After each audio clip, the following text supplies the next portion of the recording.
Welcome to the Independent Advisors Podcast, where we dive into the world of stocks, tradable markets, and financial planning with Jessup Wealth Management's Chief Investment Officer, Mark McEvely, and CEO, Matt Jessup. You'll hear tips, tricks, and strategies to address your financial well-being and, most importantly, conveyed in a way that everyone can understand. Here are your hosts, Mark and Matt. Welcome to episode 351 of the Independent Advisors Podcast. On today's show, we're covering a few timely and important topics, including inflation concerns, trucking rates, S&P 500 sector weightings, and new Trump IRA accounts. Whether you are tuning in for market insights, planning tips, or just staying informed, there's something here for you. So good morning, Matt. Morning, Mark. Can you believe it's almost Memorial Day, man? No, it's crazy. Yeah, it's crazy. And it's at least here in the Dayton region, I think it's going to rain for about 2 weeks straight, which is kind of crazy. So it's an easy thing for if you're a meteorologist. All you got to say is it's going to rain every day. It's nuts. I opened the weather app and hoping to take the girls to the pool at least one day this weekend, and it just looks like it's going to rain constantly. So, I'm with you. Yeah. And what's going to happen is it's going to happen in pool access across Southwest Ohio. That window where everyone can go to the pool, it's going to be packed. Yeah, it's going to be packed. And of course, I got tapped on the shoulder this morning by the kids, and they're like, "Dad, let's go to Kings Island this weekend." And I'm like, "I'm in, but you're going to have to find the window gap." Right. So it's like you got to find the gap in the weather, and I just don't know if you're going to find it. Yeah, I can't imagine Kings Island in a downpour would be very fun for a parent. It is. I'm not saying it's a level of hell, but it is a very displeasurable situation. Yeah, I would imagine. Before we get into this week's show, listeners, if you've been enjoying the Independent Advisors Podcast, I'd encourage you to head to our website, jessupwealthmanagement.com. I offer a 15-minute initial call where you can discuss your financial goals and see if JWM is a good fit for your needs. Scheduling is easy. Once you land at the jessupwealthmanagement.com website, just click Schedule Initial Call and select a time that works best for you. There's a quick survey to fill out that will help guide the conversation and ensure your time is used efficiently. If you're ready to learn more, visit jessupwealthmanagement.com and book your call today. Anyways, getting back to it, as always, we will review the month-to-date and year-to-date performance of the major market indices that investors track. This data is from Y-Charts, and as of the market close on May 20th, S&P 500 index up 3.1% so far for the month and up 8.6% for the year. Dow Jones Industrial Average up 0.7% for the month and up 4% on the year. NASDAQ Composite Index up 5.5% for the month and 13% for the year. The Russell 2000 Small Cap Index down 1.8% for the month and up 10.9% for the year. And the Vanguard All World X United States Index Fund is down 0.2% for the month and up 9.8% for the year.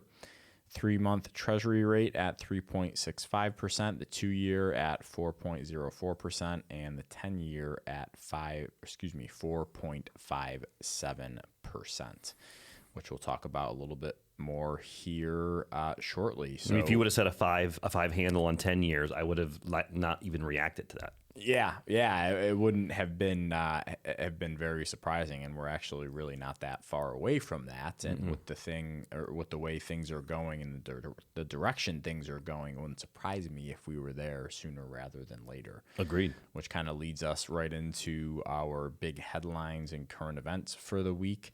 The Treasury market, Matt, and we've been talking about this a little bit the past few weeks, has been making some headlines with yields moving higher and obviously prices moving lower with that inverse rate bond price correlation. Yep. And last Friday, the 2-year rose over 4%, the 10-year hit 4.6%, and the 30-year exceeded 5.1%. So, we have really seen since, 2020 and COVID, rates continue this steady climb higher. And I think one thing that's important to point out that most people might not be aware of is interest rates looking all the way back to the inception of markets tend to go through these really, really long-term cycles of we're either in a downtrend in terms of rates or an uptrend in terms of rates.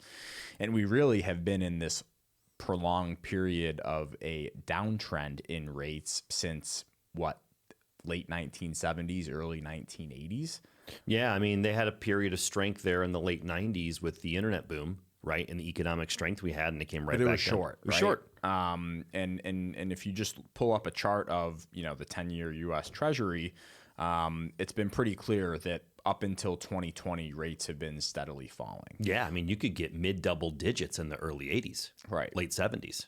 And since 2020, there's been a clear shift in the way rates have been acting. And now it looks like we're starting, this next move or next leg higher in rates. I still think it might be a little too early to say this is going to be a rising rate environment for the next 30 or 40 years. But, it definitely has people's attention that, rates might not be going back down to 1 or 2% anytime soon. Yes. And I think, in terms of financial planning, people have been waiting for rates to come down even lower to make home buying more attractive. And I think people might be a little surprised if it never gets back to that level. But again,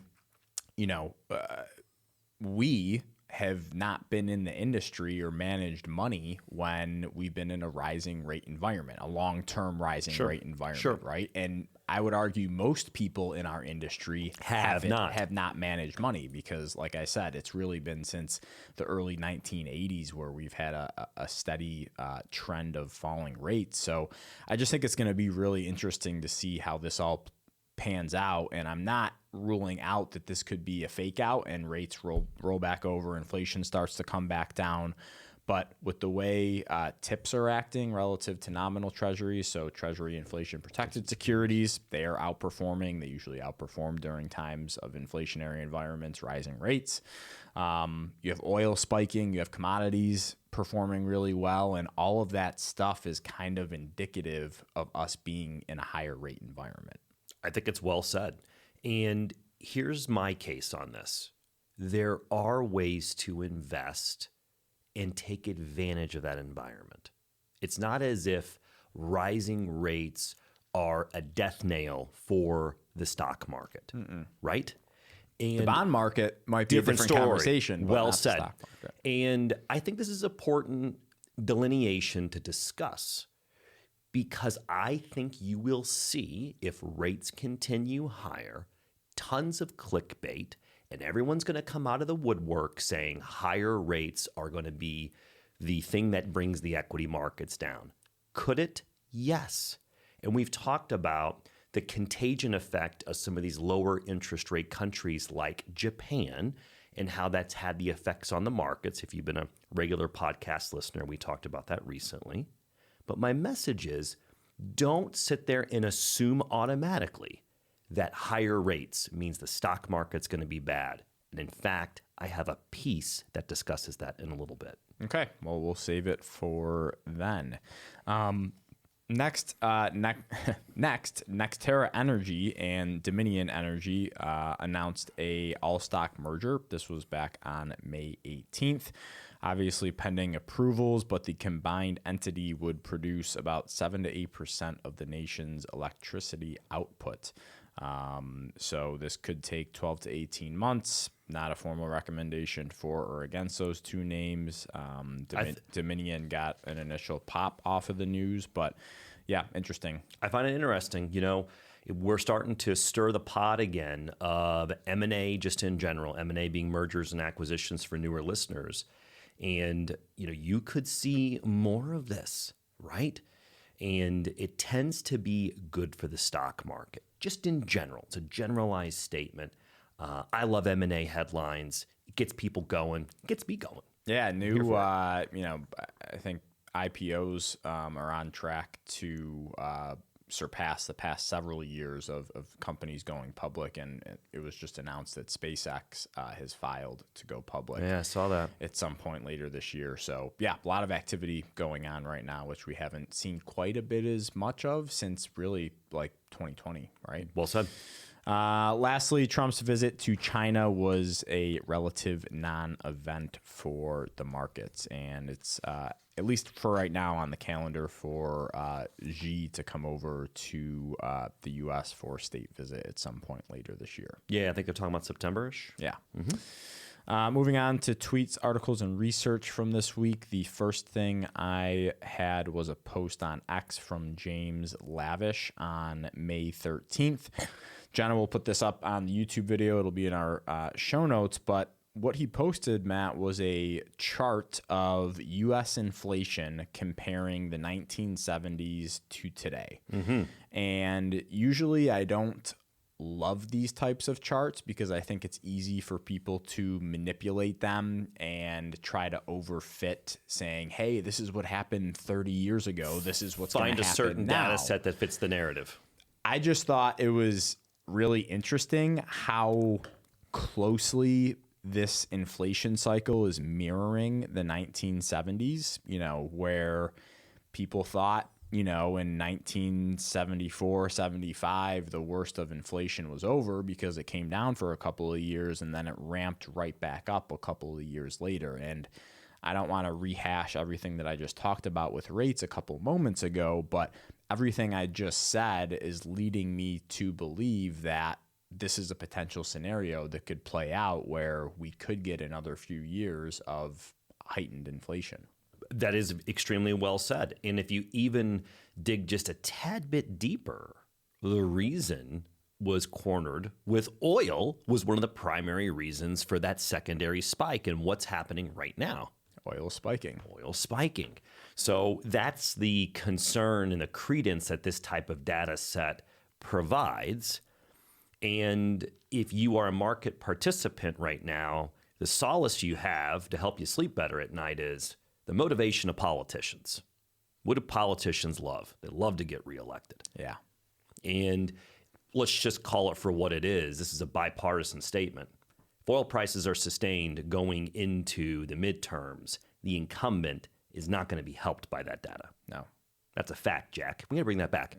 There's certain terms, Mark, we got to bring back. And I'm bringing that one back. Okay. That's a fact, Jack. Yeah, I think that it's no secret that the U.S. has strategic reserves if they need to tap into, which I have no doubt the administration would if we're kind of in the same environment we are right now with gas prices. Sure. Because that's like the biggest talking point, especially amongst like the older crowd. Like I was home visiting some family and stuff, and some older members in the family, like I heard the topic of conversation of gas prices come up like a million times when I was home, right? It's the new weather. Yeah. So it was just funny. But yeah, it surprised me that this cycle is acting so much like the 1970s. So just something to keep an eye on, and we just can't rule out the possibility that the worst of inflation's behind us. Well said. Second thing I had was a blog post from Joe Wiggins on behavioralinvestment.com. This was on May 5th, titled How Not to Invest During Times of Uncertainty. So I won't discuss the entire blog, but I just wanted to read a piece on trying to time the market, because I think, before he wrote this blog post, he might have listened to Matt Jessup a couple of times. Oh, here we go. On the podcast. Here we go. He says, quote, "It seems odd that a reaction to rising market uncertainty is an increasing desire to predict how the market will move, but this is inescapably the case. We have an inherent discomfort with ambiguity, and by investing as if we know the future, it can give us a sense of control. We can't bear to sit and let markets happen to us. To add to this, we are also loss averse. When people talk of market uncertainty, what they really mean is that investors are worried about the chances of losing money, and those are increasing. This is why most market timing behavior is attempt to get out of risky assets before a major fall and then get back in at just the right time.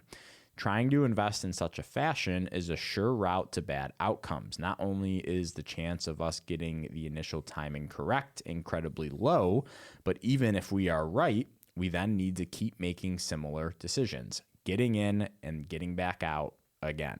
And what about next time? Do we try to repeat the trick every time we feel markets are at a precarious point? We have an incredibly strong instinct to act and to do stuff. Don't just sit there. Markets are moving. For investors, that often means trying to make predictions about what happens next. While the urge to do this can feel irresistible, it flies in the face of evidence about what it's likely to work for us over time. Thoughts? Well articulated. Well articulated. I think when we just look at human psychology combined with how fast information flows, it's going to increase volatility. There's this made up utopia perception that people can time these movements perfectly, and these financial news media will hand select the ones that got it right. That's the minority. They project that that's the norm, and when you're not in that group, you feel like, well, next time I'm going to do it. And the most success we see is time in the market, not timing the market. And I'm going to charge for this TED Talk. Yeah. I think that there's this perception out there that you could use a couple indicators that will tell you when to get in and when to get out, and it's not that hard to do.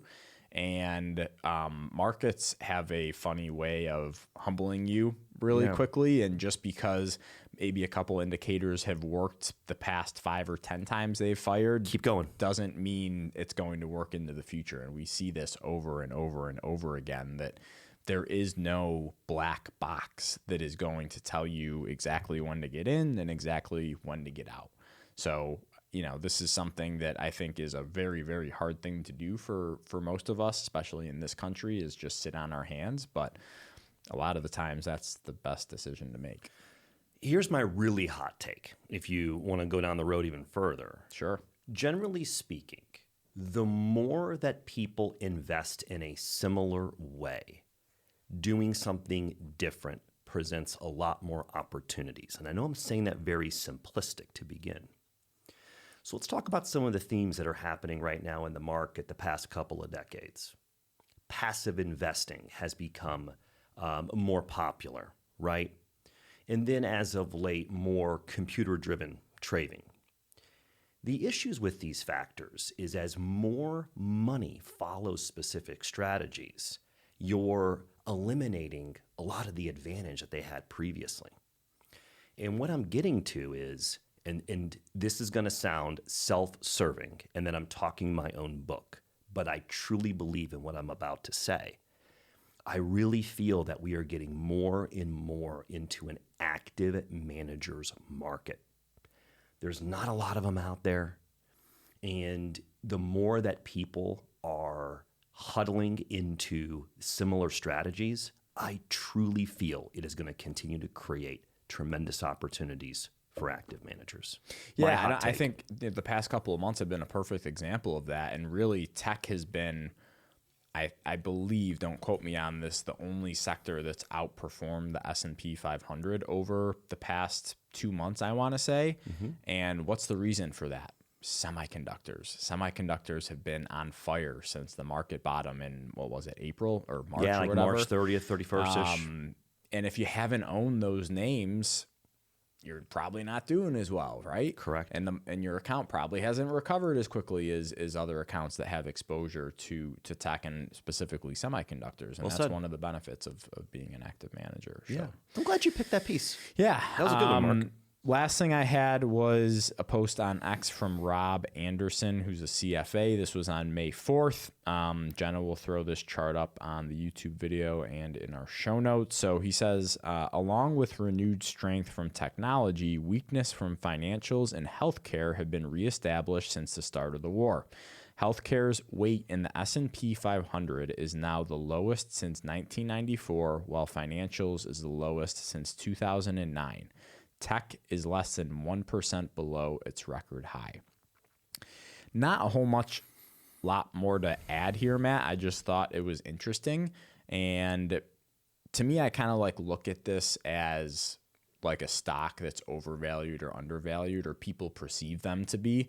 So when people hear this and they're like, financials and healthcare are at some of the lowest weights they've been in over a decade in the S&P 500. Yep. I think initially most people's first reaction is, well, they're undervalued, so we should be buying that. Keep going. And if you look at this chart, it's kind of been a steady trend lower for especially healthcare, but financials too.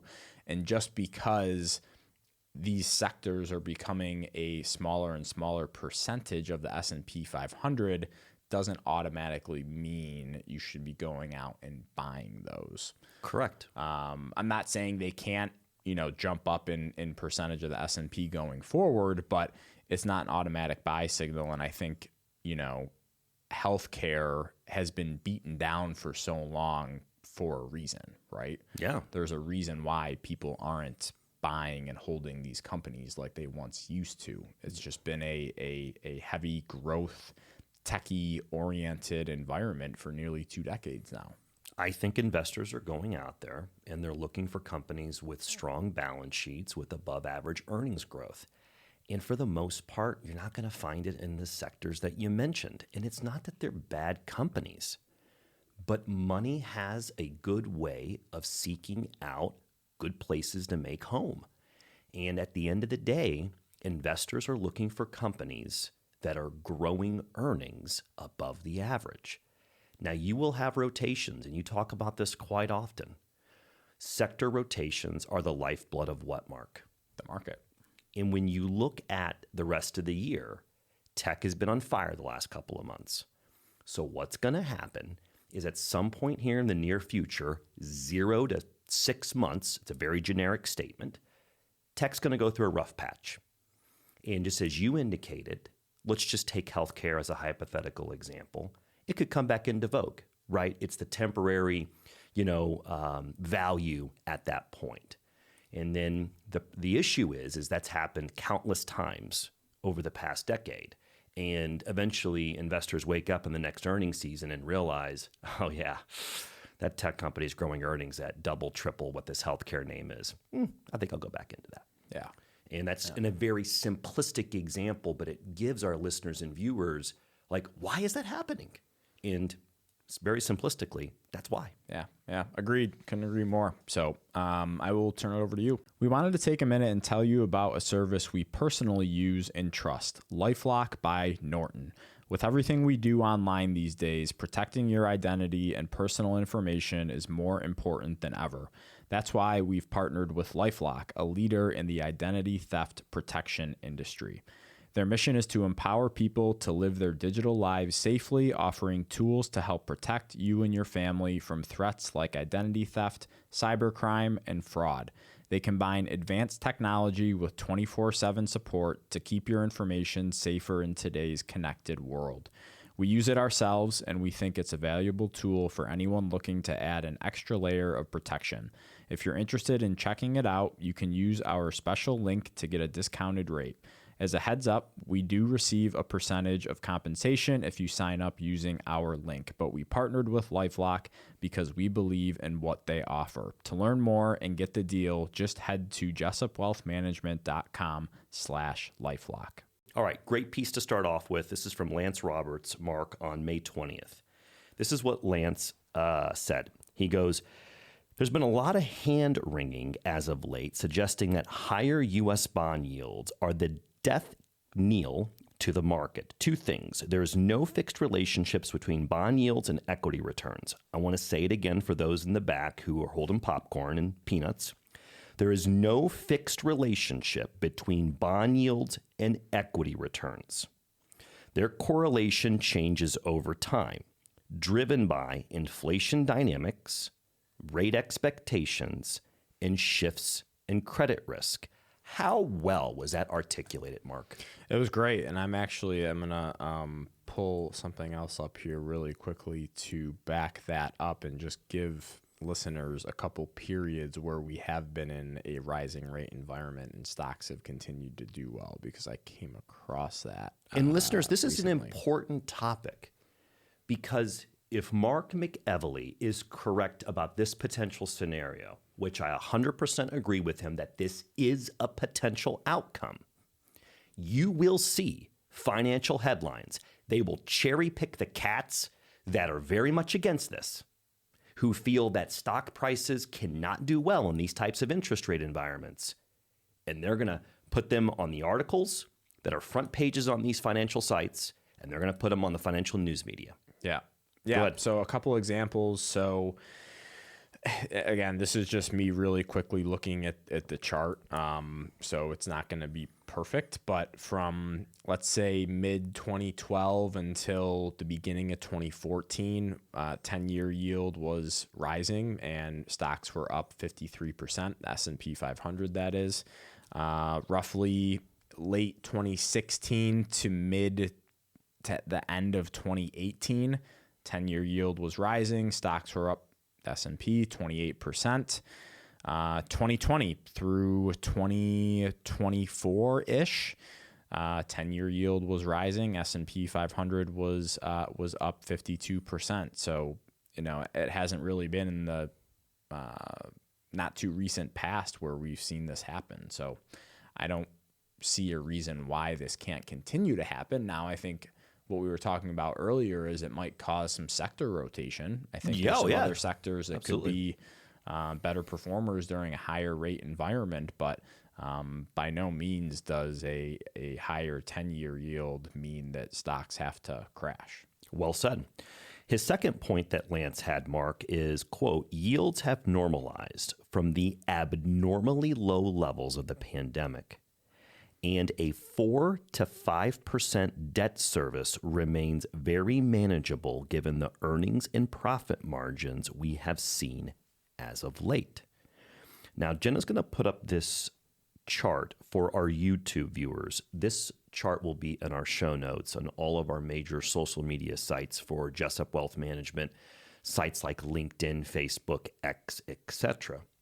And what you're seeing is the underlying source on this is Robert Schiller and Goldman Sachs Investment Research. And what it shows, Mark, is the median annual S&P 500 total returns based upon where nominal 10-year U.S. Treasury yields are. So I'm gonna give that to you direct. It's showing, in essence, the returns based upon different rate environments. And it's very interesting to me that in these higher environments, it's not bad. It's not bad at all. Your thoughts? Yeah, I mean, if you look at this, when the yield on the 10-year is between 6 and 7%, the median annual S&P 500 return is 19%, which I don't think is very bad.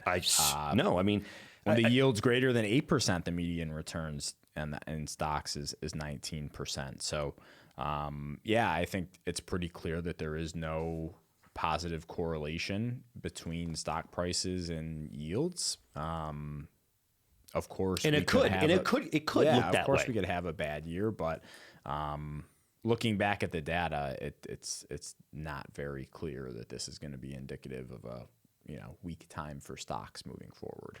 Well said. I'll continue. So, second item, trucking rates. I talked about this on the podcast. I feel like I'm one of the rare people right now who are talking about this topic. So, trucking rates are high, and here's my point. This is going to impact the cost of goods in the inflation data, because when we go to the grocery store, everything that you were picking up and putting into your shopping cart was transported on diesel. That's a fact, Jack. Yep. And so when you look at the cost per mile, we're averaging $3.50 on average to move goods right now in the U.S. And to give you a comparison, it tends to kind of be in the low to mid twos. Now, these things have delayed effects. So I'm going to be forecasting a couple of scenarios. And one of those could be oil stays high and starts to go down into the midterms. That would be what the incumbent party would want. And let's assume that happens. I feel there will be a delayed effect in prices at, say, the grocery store, to where prices, I think, could continue to go up, reflecting this higher transportation cost. And then as oil comes down, it could take several months than for the prices at the grocery store to follow. And the same thing happened after 2022 with inflation. And the point I'm making is you will see some higher pass-through in these higher oil prices. To move goods right now, it is very expensive. Yeah. Yep. All right. Yeah, I think, you kind of brought up the point when we had a team meeting the other day about, why gas prices were so high in the Midwest, and it had to do with trucking, which I thought was very interesting because, usually I'm being from the East Coast, usually 100% of the time, gas prices there are way more expensive than they are here. Correct, but, sir. It's really not the case right now. It's not. And if you actually look at trucking on more of a regional level throughout the U.S., the highest cost per mile to hire a trucker is in the Midwest right now. It is crazy to look at this data. But this is a relative statement. But if we were to slice and dice regions of the United States of America, the hot region right now, hands down, is the Midwest in economic activity. And you know what? Being in Ohio, I love it. Yeah, it's great. All right. So the last point, and this is going to be very interesting for me to discuss, and I can't wait to see what your thoughts are on this. I've talked about this index in the past over the years for our regular podcast listeners. This is a survey of the National Association of Active Investment Managers. And if you're curious, listeners and viewers, you can go to www.naaim.org. And this data is all free. You don't have to sign in and create an account. The data set goes back decades, very public, very easy to access. The range of responses, Mark, is anywhere from 0 to positive 200. 0 is you have no stock exposure. 100 would mean that the average active manager is 100% stock, no cash. If you go above 100, you're borrowing money, you're leveraging. And if you go below 0, negative, you are then shorting the market, okay? So the theory here behind this historically, why people will take a peek at this, Mark, is it gives a sense of how much dry powder is left out there for active managers. And when they tend to be close to that 100 mark, it might sense that the market might be near a midterm top or a short-term top. Why? Not a lot of cash left to pump up the prices. Supply and demand. Here's the interesting part. The data set from May 6th, it's every week, showed an index number of 96.67, meaning the average manager only had about 3.5% cash, tongue in cheek. Mm-hmm. And when the survey came out May 13th, that figure dropped tremendously to 77.34. Huge drop week over week. But guess what? The stock market didn't drop anywhere near that percentage. And this kind of intertwines and goes back to our conversation about the herd mentalities in the market. And when you would normally see such a drop, man, that I think you got to pay attention. What's your thoughts when you see the stock market not really getting affected and active managers taking some risk off the table? Yeah, and there could be a million different reasons as to why this happened. It's either, these larger money managers see something out there that is making them nervous. It's them taking chips off the table from the strong recovery since the end of March. I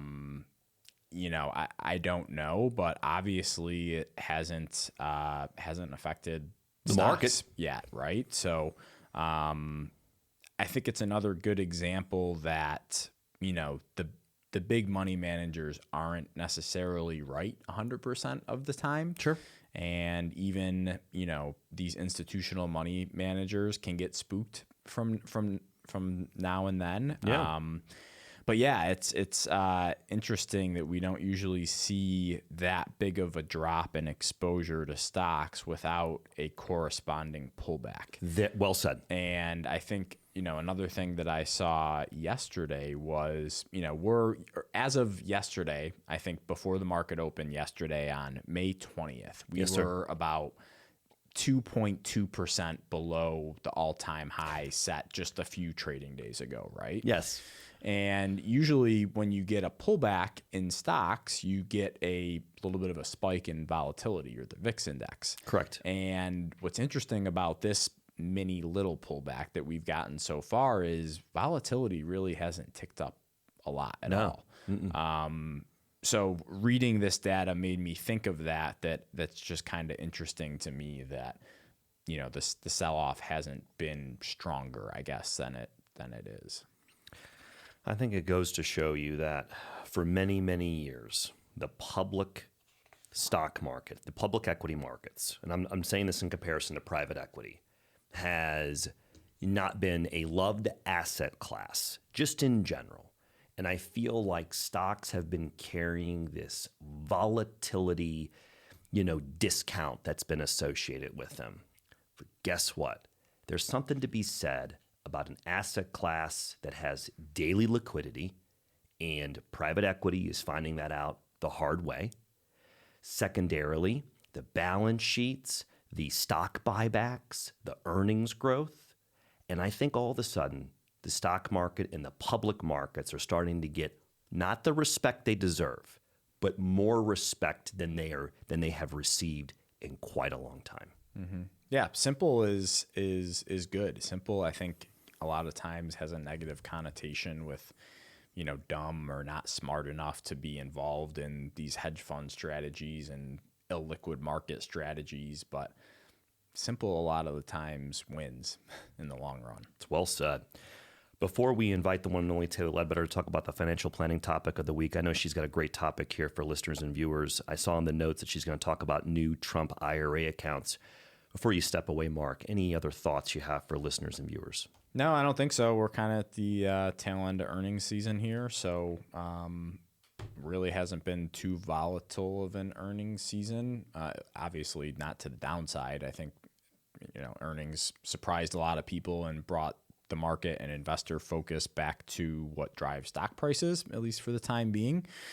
So nothing else right now. Obviously, we have a new Fed chair. Typically, when you get a new Fed chair, performance isn't great shortly after that. That's correct. So, again, wouldn't surprise me if there was an increase or a pickup in volatility and a little bit of selling over the next couple of weeks or couple of months. But again, it's been a pretty strong V-shaped recovery. So even with or without a new Fed chair, you got to expect some consolidation or a little bit of selling in the not too distant future. Well said, and this is exactly why you listen to the Independent Advisors podcast. Well said, Mark. Thanks, everyone. All right, we're going to have Taylor onto the podcast. We do a financial planning segment on a regular basis here on the Independent Advisors podcast. Taylor Ledbetter handles all of the financial planning work behind the scenes for Jessup Wealth Management clients. Taylor, welcome to the podcast. Yeah, it's good to be back. I was intrigued by the topic. Obviously, I think a lot of our listeners and viewers have heard snippets of these quote-unquote new Trump IRA accounts. Mm-hmm. But I don't think up until recently there's been a lot of detail. So what you're about to discuss will be new for me as well as our listeners and viewers. So without further ado, I'll turn it over to you. Yeah, so all of this information I'm about to go over does come directly from the White House's website. Got it. And this is really new because Trump signed this executive order on April 30th this year. Very fresh. Yes. So the purpose of these new Trump IRA accounts are just to increase access for individuals who maybe don't have a plan through work, or maybe they don't receive matching contributions through work. So a lot of employers have 401ks is kind of an example. Yeah, and I'm saying this from a bipartisan statement. I think this is a great thing. I really do. And you haven't gone deeper yet, but I'm looking forward to kind of seeing where the details are And as you kind of go over them, I would love to kind of respond, and I'll kind of give you my 2 cents. So Yeah. continue. It's going to be fun. Yeah, so some examples of who this account would really be targeted for would be people like independent contractors, part-time workers who maybe aren't eligible for their employer plan Yep. because they're not full-time, Yep. small business employees, and then of course self-employed individuals.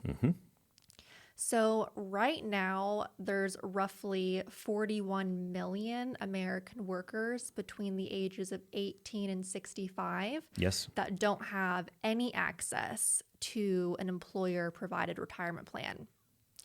And there's roughly 49 million full-time and 14 million part-time workers who don't even receive matching contributions. It's a pretty large portion. It's a big portion, Taylor.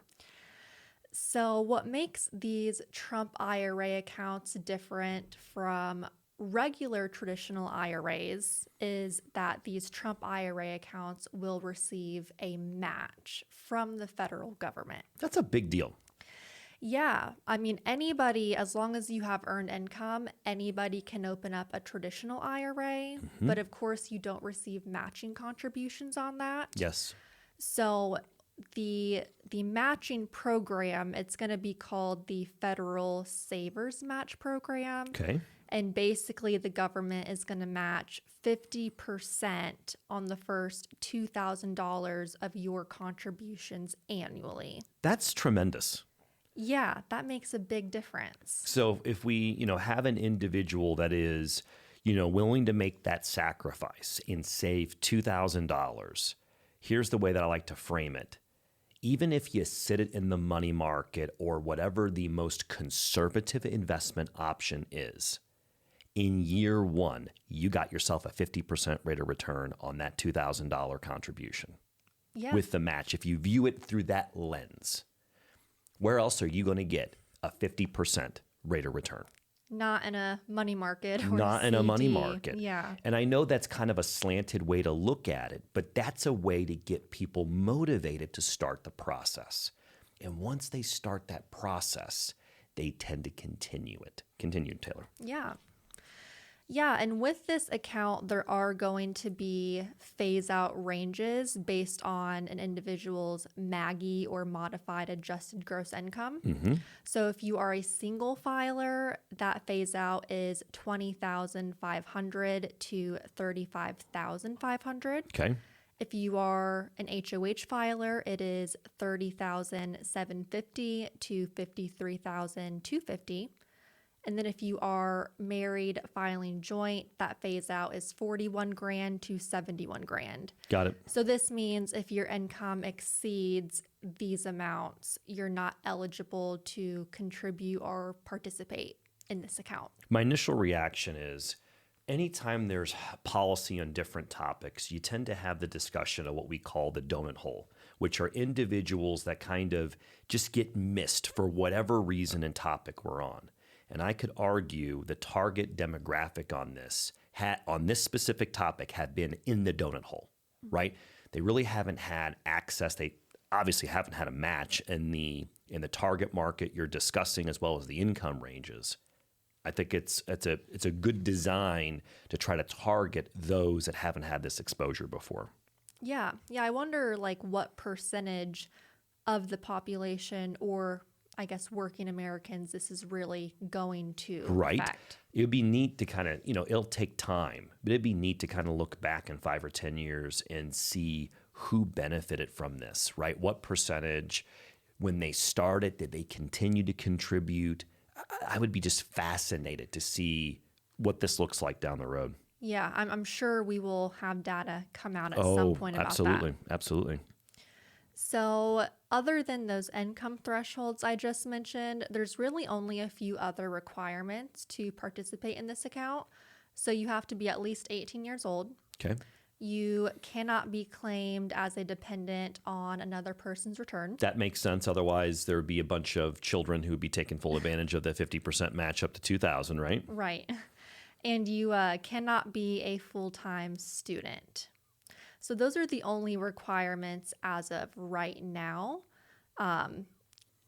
not a ton of information has come out about this yet. I'm assuming it's going to be very similar to just a regular IRA account, contribution limit wise and penalty wise, keeping funds in there till 59 and a half. That's my assumption as of right now. Yeah. But from my knowledge, nothing has been specifically said about those specific details. Yeah, I'd be curious. The first thing that comes to mind, Taylor, is I'm assuming it's 100% vested in the year it goes in. I think about, someone who's saving into this and all of a sudden wants to make a move from renting to buying a home, and they need to come up with money for that down payment. Makes me ask the question, all right, I want to make sure that this match money they're getting, are they going to be able to access that? Even if they have to make it a taxable event, and I'll just kind of leave that there, are they going to be able to access that? It sounds like those details are not necessarily there yet. Correct. Right? Yes. And this account, it's supposed to be fully operational by January 1st of 2027.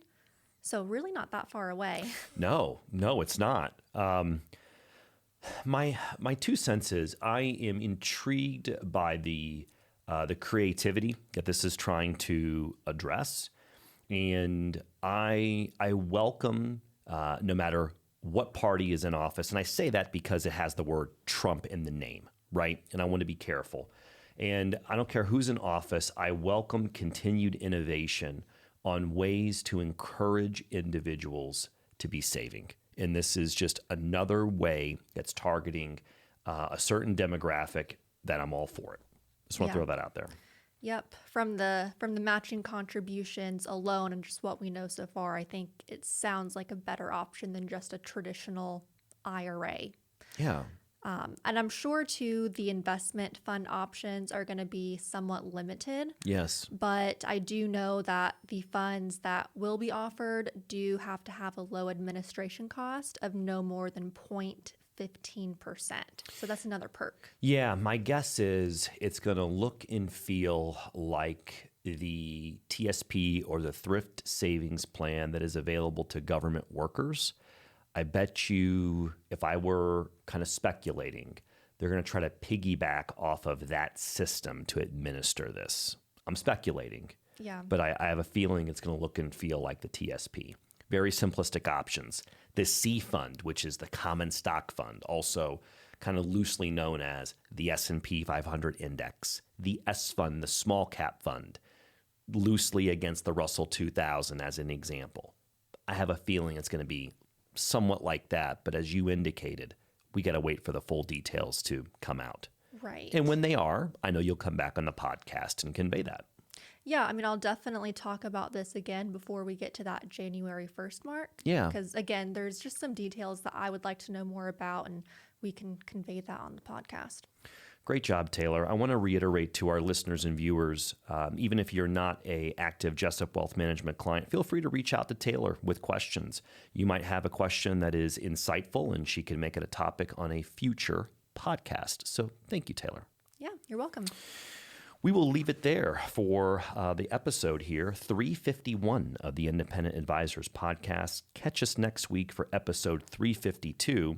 We have a special guest on next week's podcast. It's going to be Chris Kirschner. He's the CEO of the Dayton Chamber of Commerce. I'm excited to have him on the podcast, and we'll see you then, everyone.